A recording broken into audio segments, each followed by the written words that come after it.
حي على الفلاح. وقل رب زدني علما. الحمد لله رب العالمين والصلاة والسلام على قائد الغر المحجلين نبینا محمد وعلى آلہ وصحبہ اجمعین وبعد. محترم بھائیوں اور بہنوں، السلام علیکم ورحمۃ اللہ وبرکاتہ. آج کی گفتگو کا ہمارا ٹاپک ہوگا چغل خوری. زبان کی بے شمار آفتوں میں سے ایک آفت چغلی ہے. چغلی کہتے ہیں کہ ایک کی بات دوسرے تک بگاڑ پیدا کرنے کے لیے، فساد پیدا کرنے کے لیے نقل کرنا. گویا کہ چغلی کا مقصد ہوتا ہے دو آدمیوں کے بیچ پھوٹ ڈالنا، جدائی اور اختلاف پیدا کرنا. یہ ایسی بیماری ہے جس میں آج اکثر لوگ مبتلا ہیں، اکثر لوگ اس کے شکار ہیں. اس کی وجہ سے سماج اور معاشرے کو بڑے بڑے نقصانات سے دوچار ہونا پڑ رہا ہے، کیونکہ اس کی وجہ سے بے اعتمادی کی کیفیت پیدا ہوتی ہے اور آپس میں رنجش پیدا ہوتی ہے، اور اسی چغل خوری کی بنا پر ایک دوسرے کے گھر بھی برباد ہوتے ہیں، رشتے ٹوٹ جاتے ہیں. کتنے گھروں کو اس عادت نے تباہ اور برباد کر دیا ہوا ہے. شوہر بیوی کو ایک دوسرے سے اسی چغل خوری کی وجہ سے جدا کر دیا جاتا ہے. والدین سے بچوں کو الگ کر دیا جاتا ہے. اس چغل خوری کی بنیاد پر دوست کا دشمن بن جاتا ہے، بیٹا باپ کا، بھائی کا دشمن بن جاتا ہے. بہت سے جرائم، جھگڑے، قتل، لڑائیاں اور فساد اسی چغل خوری کا نتیجہ ہیں. اسی لیے قرآن اور احادیث میں چغل خوری کی بہت زیادہ مذمت بیان کی گئی ہے اور اسے بڑے گناہوں میں شمار کیا گیا ہے. اللہ تعالیٰ کا فرمان ہے، وَيْلٌ لِكُلِّ هُمَزَةٍ لُمَزَةٍ الَّذِي جَمَعَ مَالًا وَعَدَّدَهُ. ہر طعنہ دینے والے اور چغل خور کے لیے خرابی ہے جو مال کو جمع کرتا ہے اور اسے گن گن کر کے رکھتا ہے. اسی طرح اللہ تعالیٰ نے سورہ القلم میں بیان فرمایا، وَلَا تُطِعْ كُلَّ حَلَّافٍ مَّهِينٍ وَلَا تُطِعْ كُلَّ حَلَّافٍ مَّهِينٍ ہمازٍ مشاء بنمیم. جو بہت زیادہ قسم کھاتے ہیں اور پست اور اعلیٰ درجہ کے چغل خور ہیں، ان کی اطاعت نہ کرو، ان کی بات مت مانو. صحیح بخاری کی روایت ہے، حضرت ابن عباس رضی اللہ تعالی عنہما کا بیان ہے کہ اللہ کے نبی صلی اللہ علیہ وسلم دو قبروں کے پاس سے گزرے تو آپ نے ارشاد فرمایا، انہما لیعذبان وما یعذبان فی کبیر. ان دو قبر والوں کو عذاب ہو رہا ہے، اور یہ عذاب بھی کسی بڑی چیز کی وجہ سے نہیں ہو رہا ہے کہ جس سے بچنا مشکل ہو. ان میں سے ایک تو پیشاب کی چھینٹوں سے نہیں بچتا تھا اور دوسرا چغل خوری کرتا تھا. گویا کہ چغل خوری کی یہ سزا ہے کہ قبر میں بھی چغل خور کو عذاب ملتا رہے گا. اور سنن نبی داؤد کی روایت ہے، اللہ کے نبی صلی اللہ علیہ وسلم نے ارشاد فرمایا، من کان لہ وجہان فی الدنیا کان لہ لسانان من نار یوم القیامہ.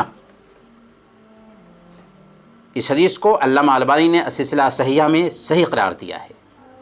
حدیث کا ترجمہ یوں ہے کہ جس کے دنیا میں دو چہرے ہوں، جس کے دنیا میں دو چہرے ہوں گے، کل قیامت کے دن اسے آگ کی دو زبان دی جائے گی.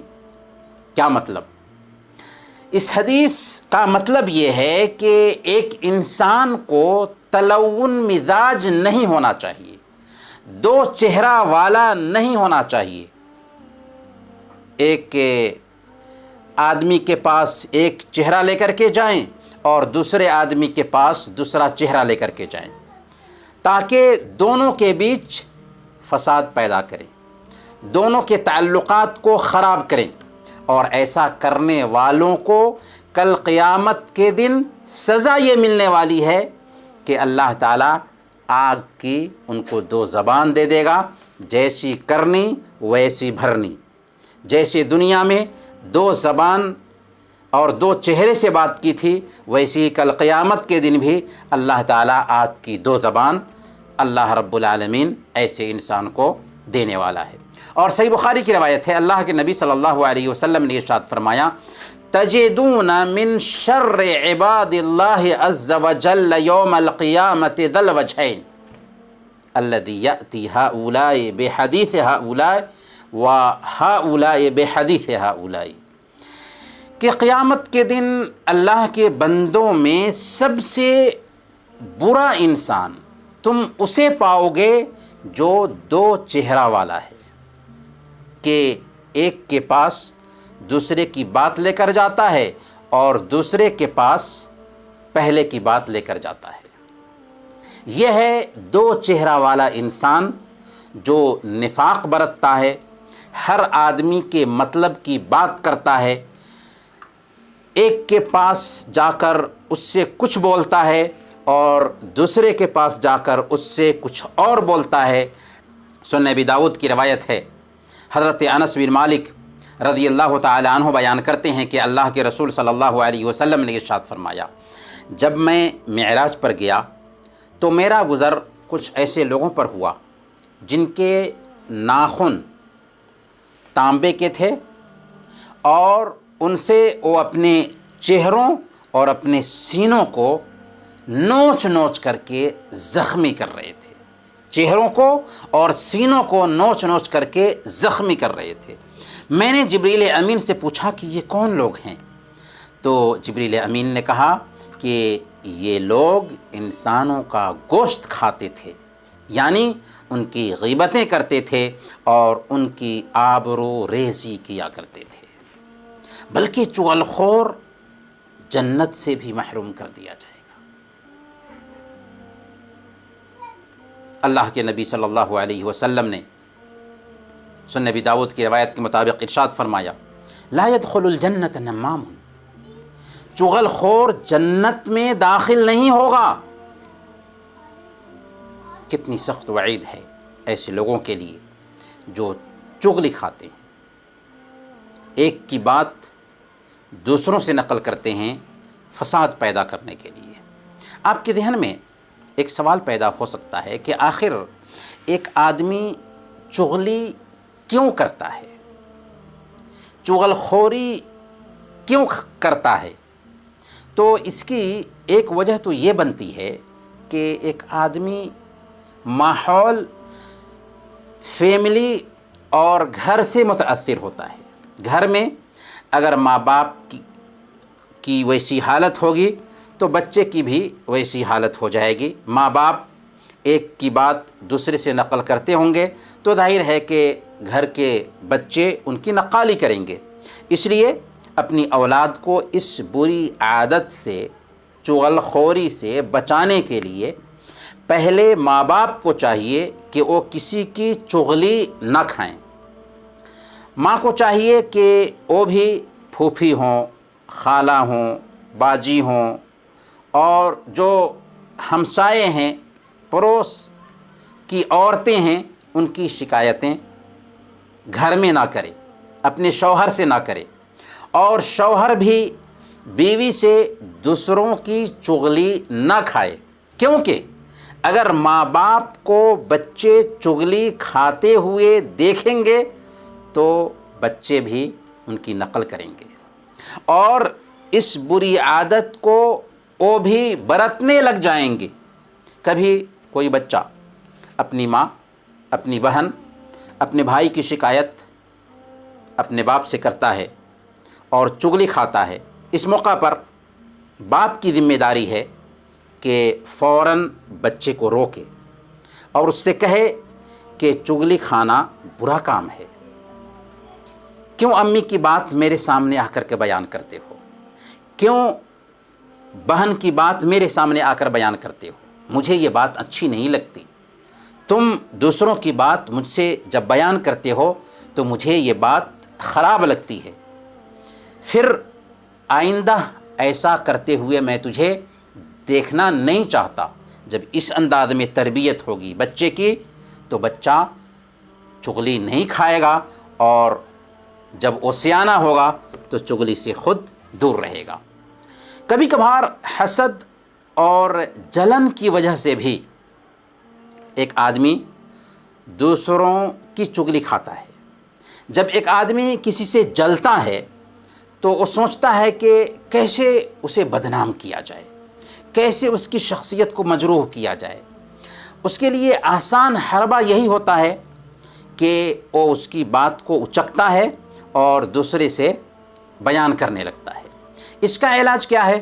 اس کا علاج یہ ہے کہ اسے سوچنا چاہیے کہ اللہ نے کسی کو کوئی نعمت دی ہے تو آخر میں اس سے کیوں جلوں؟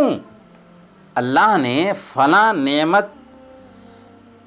فلاں کے لیے پسند کیا ہے، جو نعمت میرے پاس نہیں ہے تو اللہ اس کو دینا چاہتا ہے، آخر میں اسے ناپسند کیوں کروں؟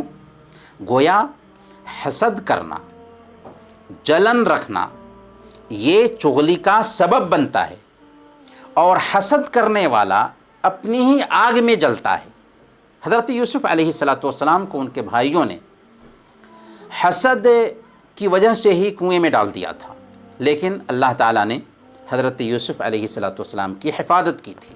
اس لیے اگر ایک بندہ یہ سوچے کہ اللہ نے اس کو نعمت دی ہے تو میں کیوں جلوں، اور کیوں جلنے اور پھر اس کے ساتھ ساتھ چغلی کھانے کا گناہ اپنے سر لوں۔ کبھی کبھی آدمی چغلی اس لیے بھی کھاتا ہے کہ کسی عہدہ اور منصب والے کی نظر میں وہ اچھا بننا چاہتا ہے، مدیر کے پاس میں، مینیجر کے پاس میں اپنے آپ کو بہتر دکھانا چاہتا ہے۔ عام طور پر یہ بیماری کمپنیوں میں پائی جاتی ہے۔ مینیجر سے جو قریب ہے وہ دوسروں کی باتیں اپنے مینیجر سے نقل کرتا رہتا ہے، یہ بھی گھٹیا عادت ہے۔ اس سے چھٹکارے کی شکل یہ ہے کہ اسے خود سوچنا چاہیے کہ اگر وہ اس شخص کی جگہ پر ہوتا جس کی وہ چغلی کھا رہا ہے تو ظاہر سی بات ہے کہ اسے پسند نہیں آتا کہ اس کی چغلی کھائی جائے، اس کا عیب مدیر کے پاس، مینیجر کے پاس بیان کیا جائے۔ ظاہر ہے کہ اگر اس کی چغلی کھائی جاتی، اس کو اچھا نہیں لگتا، تو بالکل اس کے بھائی کو بھی یہ بات اچھی نہیں لگتی ہے۔ اور کبھی کبھی ایک انسان چغلی دل لگی کے لیے بھی کھاتا ہے، اور اس کا بھی علاج یہی ہے کہ ایک انسان اس کی جگہ پر خود اپنے آپ کو رکھ کر کے دیکھے۔ اسی لیے صحیح بخاری اور مسلم کی روایت ہے، اللہ کے نبی صلی اللہ علیہ وسلم نے ارشاد فرمایا، لا یؤمن احدکم حتی یحب لاخیہ ما یحب لنفسہ، تم میں سے ایک آدمی اس وقت تک ایمان والا نہیں ہو سکتا جب تک کہ جو اپنے لیے پسند کرتا ہے وہی اپنے بھائی کے لیے پسند نہ کرے۔ آپ اپنے لیے پسند نہیں کرتے ہو کہ تمہاری چغلی دوسرے کھائیں، تو پھر دوسروں کی چغلی تم کیوں کرتے ہو؟ پھر معمولی دنیا کے لیے اپنی آخرت کو برباد کرنا یہ اچھی بات نہیں ہے نا۔ حالانکہ اللہ کا اگر ڈر دل میں رکھتے، آخرت کے رسیا بنتے تو دنیا بھی ملتی، اور دنیا کے حصہ سے محروم بھی نہیں کیے جاتے، بلکہ اللہ تعالیٰ نے سورہ الاعراف آیت نمبر 96 میں کیا فرمایا، وَلَوْ أَنَّ أَهْلَ الْقُرَىٰ آمَنُوا وَاتَّقَوْا لَفَتَحْنَا عَلَيْهِمْ بَرَكَاتٍ مِّنَ السَّمَاءِ وَالْأَرْضِ، کہ اگر بستی والے ایمان لاتے اور تقوی کی روش اختیار کرتے تو ہم ان پر آسمان اور زمین کی برکتوں کے دروازے کھول دیتے۔ اس لیے چغلی کے ذریعہ ہی مقصد حاصل نہیں ہوتا، بلکہ الٹے گناہ لازم آتا ہے اور دنیا سے بھی ہم محروم ہو جاتے ہیں کبھی کبھار۔ چغل خوری کے علاج میں سب سے اہم بات یہ ہے کہ چغل خور کی حوصلہ افزائی نہ کی جائے، چغلی پر مثبت رد عمل ظاہر نہ کیا جائے اور چغل خور کو نظر انداز کیا جائے۔ اس سے اس کی حوصلہ شکنی ہوگی، اس کو مایوسی ہوگی اور بعد میں وہ چغلی کھانے کی جرأت نہ کر سکے گا۔ سلیمان بن عبد الملک کے پاس ایک آدمی آیا، اس وقت ان کے پاس امام محمد بن مسلم بن شہاب الزہری رحمۃ اللہ علیہ تھے۔ سلیمان بن عبد الملک نے اس آدمی سے کہا، میں نے سنا ہے کہ تم نے میرے خلاف کوئی بات کی ہے اور ایسا ویسا کہا ہے۔ اس آدمی نے کہا کہ نہیں، میں نے اس طرح کی کوئی بات نہیں کہی، آپ کو غلط فہمی ہو رہی ہے۔ سلیمان بن عبد الملک نے کہا کہ مجھے ایک سچے انسان نے خبر دی ہے۔ تب امام محمد بن مسلم بن شہاب الزہری رحمۃ اللہ علیہ جو وہاں پر تشریف رکھتے تھے، انہوں نے کہا کہ لا یکون النمام صادقا، چغل خور کبھی سچا نہیں ہو سکتا۔ یہ سننا تھا کہ بادشاہ نے کہا کہ چلے جاؤ، کوئی بات نہیں۔ تو کہنے کا مطلب یہ ہے کہ اگر آپ تک کوئی چغل خور کوئی بات پہنچاتا ہے تو آپ اس کی بات کو خاطر ہی نہ لائیں، کیونکہ چغل خور سچا نہیں ہوتا۔ لا یکون النمام صادقا، چغل خور کبھی سچا نہیں ہوتا۔ چغل خور کے تئیں ایک بندے مسلم کا کیا موقف ہو، اس سلسلے میں امام نووی رحمۃ اللہ علیہ نے بہت پتے کی بات کہی ہے۔ امام نووی رحمۃ اللہ علیہ نے فرمایا کہ جس سے چغلی کی جائے یا جس کو کہا جائے کہ فلاں تیرے بارے میں ایسا کہتا ہے تو اس کے لیے 6 باتوں کی پابندی ضروری ہے۔ وہ 6 باتیں کیا ہیں؟ پہلے نمبر پر اس کی تصدیق نہ کرے، بلکہ اس کی بات کو رد کر دے، کیونکہ چغل خور فاسق اور گنہگار ہوتا ہے۔ دوسرے نمبر پر اس کو ایسا کرنے سے منع کرے، روکے، اس کو نصیحت کرے اور اس کے اس کام کو برا سمجھے۔